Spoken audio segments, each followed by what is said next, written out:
News time, एक कदम सच की ओर। दोस्तों, 10 साल पहले हमारे देश में एक छवि बनी हुई थी कि पीएमओ एक शक्ति का केंद्र है, एक बहुत बड़ा पावर सेंटर है।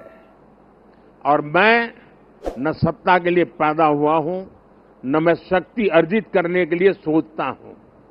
मेरे लिए पीएमओ सत्ता केंद्र बने, पीएमओ शक्ति केंद्र बने, ये न मेरी इच्छा है न मेरा वो रास्ता है।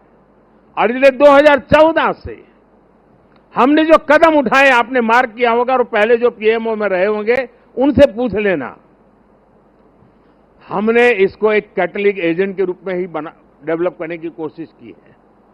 वो कैटलिक एजेंट के यहां से ऊर्जा प्रसारित होती रहे, यहां से नई नई चेतना प्रसारित होती रहे, जो पूरे तंत्र के अंदर एक प्रकार से विद्युत की तरह नई चमक दे, नई रोशनी दे, नई सामर्थ्य दे।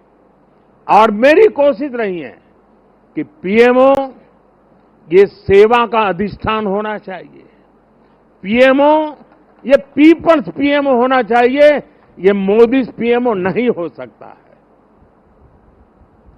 और इसलिए मेरे दिल दिमाग में सिवाय 140 करोड़ कोई नहीं, और मेरे लिए 140 करोड़ नागरिक नहीं है,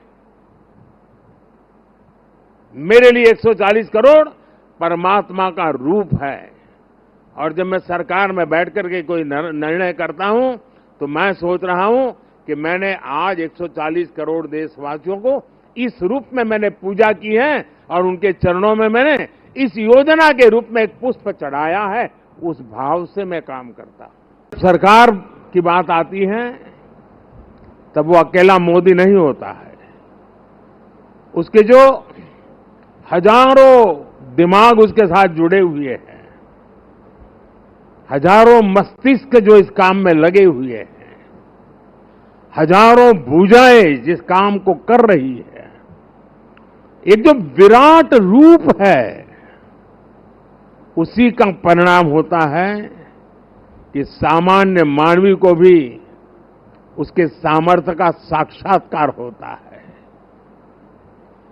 और एक बार जब सामर्थ्य का साक्षात्कार हो जाता है, तो समर्पण अपने आप समाहित हो जाता है।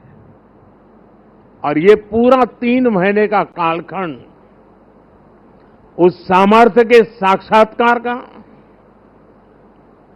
उस सामर्थ्य के प्रति समर्पण के भाव का, और उस समर्पण के अंदर नए संकल्पों की ऊर्जा जुड़ी हुई थी, जिसका परिणाम है कि आज हम फिर एक बार देश की सेवा के लिए प्रशस्त हो रहे हैं। न्यूज टाइम, एक कदम सच की ओर।